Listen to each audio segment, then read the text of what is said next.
अस्त्रोपचार पर Ben Stokes निजर रखिले नुआ नाम।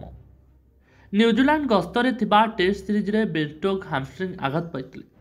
गत वर्ष डिसेम्बर मासरे इंग्लैंड दल न्यूजीलैंड गस्तरे जाइथिला। ए टेस्ट सीरीज रे शेष मैच रे से हामस्ट्रिंग आघात पाइथिले, जोंथिपाई तांको अस्त्रोपचार करबाको पड़िथिला। वर्तमान से निज सोशल मीडिया रे ए विषय रे सूचना दैछंती।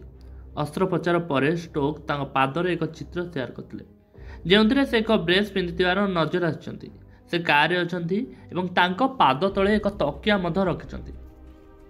से निजकु एक नूतन नाम बायोनिक मैन मध्य देइथिले। यार सबुठारु बड़ कारण हेउची अस्त्रोपचार परे तांकर गोड़रे लागिथिबा भारी यंत्र। किंतु प्रश्न हेउची से केबे पड़िया कुलाबे। अस्त्रोपचार परे बेन स्टोक्स गोड़रे मेसिन लगा जाइथिबा देखिया परे से केते दिन पड़िया रे रहिबे से नै प्रश्न सृष्टि होइछि। रिपोर्ट अनुसार तांको संपूर्ण सुस्थ होबाकू 3 मास लागिबो। तेबे से खूब शीघ्र कार्य नजर आसे बोली तांको पोस्ट रे सूचना दैछंती। इंग्लैंड अधिनायक लिखिछंती सर्जरी होइछि, तेतिबाई मु किछि दिन पई एक बायोनिक मनीष होई गली, शीघ्र फेरिबे। तांको पोस्ट रे अनेक प्रशंसक तांकर आशु आरोग्य कामना करिछंती।